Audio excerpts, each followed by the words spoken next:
Right now, somewhere on Earth, the sun is setting earlier than it has all year. Tonight will be the longest night of the year. And tomorrow, almost without anyone noticing, the days will begin getting longer again. You might not think twice about it, but for most of human history, this single night was the most important date on the calendar. Long before clocks, before written language, before most of what we'd call civilization, humans were already organizing their entire lives around this one moment of darkness. Here's what makes that strange. Nobody told them to.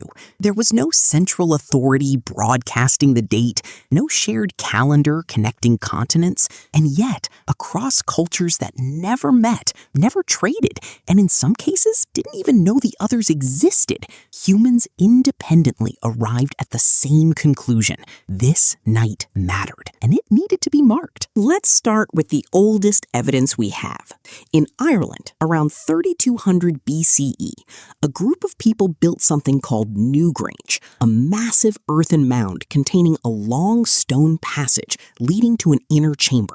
For most of the year, that chamber sits in complete darkness. But on the morning of the winter solstice, and only on that morning, the rising sun aligns perfectly with the passage, sending a beam of light traveling the entire length of the tunnel to illuminate the chamber within. Archaeologists have studied this alignment carefully, and the consensus is clear. This could not have happened by accident. Someone calculated this. Someone understood, with enough precision to build in stone, exactly where the sun would rise on one specific morning, thousands of years before anyone had a word for astronomy. Now travel to England, to a site you've definitely heard of, Stonehenge. For a long time, people assumed Stonehenge was primarily about the summer solstice, since that's when modern crowds gather there today. But archaeological evidence tells a different story.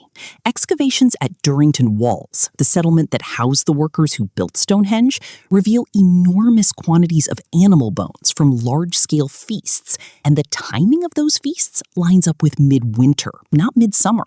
The monument's main alignment actually points toward the winter solstice sunset. The famous summer solstice sunrise people gather for today may have been the secondary event all along. So in two completely separate parts of the world, ancient humans built some of the most labor-intensive structures in human history, structures that took generations to complete, specifically to mark this one night. But it doesn't stop in Europe. Halfway across the world, and centuries later, the Maya built El Castillo, a pyramid at Chichen Itza. While that structure is most famous for its dramatic shadow display during the equinoxes, the broader astronomical knowledge required to build it speaks to the same instinct. Tracking the sun's exact position throughout the year, including its lowest point, was considered important enough to encode permanently into architecture. Why would so many unconnected civilizations care this much about one specific night? The most likely answer isn't mystical, it's survival. For nearly all of human history, life depended entirely on the sun. Crops needed it to grow. Animals bred and migrated according to its patterns.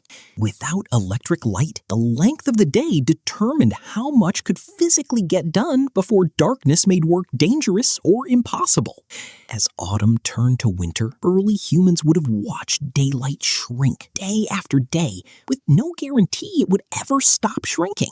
Imagine not knowing with scientific certainty that the sun would eventually start coming back. That uncertainty matters more than it sounds like it should. If you didn't know the solstice was coming, if you had no model of the solar year, then the shortest day of the year wouldn't feel like a turning point. It would feel like the most recent in a long, frightening trend. This is where the variation between cultures gets genuinely interesting, because while the structures share a common root, the emotional response to that root splits in fascinating directions. In ancient Persia, the tradition of Yalda night took the darkness seriously, in the most literal sense.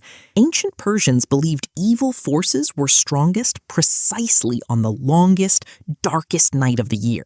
Rather than ignoring that fear, families leaned into it, gathering together through the night with food, poetry, and fire, treating survival until sunrise as a small, shared victory worth celebrating. The tradition is still observed today in Iran. thousands of years after it began, with families reciting poetry and eating pomegranates through the night. In Northern Europe, the response took a different shape entirely. The Norse festival of Yule used fire and evergreen branches, plants that stay green and alive even through winter's harshest months, as a symbol of continuity. The message wasn't fear of the dark. It was defiant proof that life persists through it. That word, Yule, didn't disappear. It survived, quite literally, into the modern word Yuletide, still used today. Notice the pattern. Different continents, different belief systems, different languages, technologies, and gods, and yet the same underlying behavior, again and again.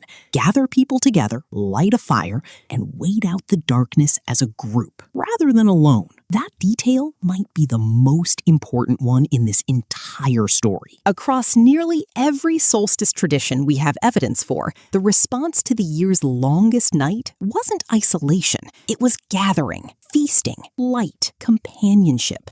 At the exact moment in the year when the natural world offered the least light and warmth, humans across the planet independently chose to manufacture both, together rather than separately. That's not a coincidence built on shared culture. It's a coincidence built on shared biology, on a species that, faced with its most uncertain night of the year, instinctively reached for other humans rather than retreating from them. So tonight, or whenever you're watching this, if it happens to be dark outside, consider what that darkness used to mean. Not an inconvenience to be waited out alone with a screen, but a genuine unknown, faced collectively by people who had no proof the sun was coming back, only the accumulated evidence of every solstice that came before it, and the simple, stubborn decision to stay together until morning proved them right one more time.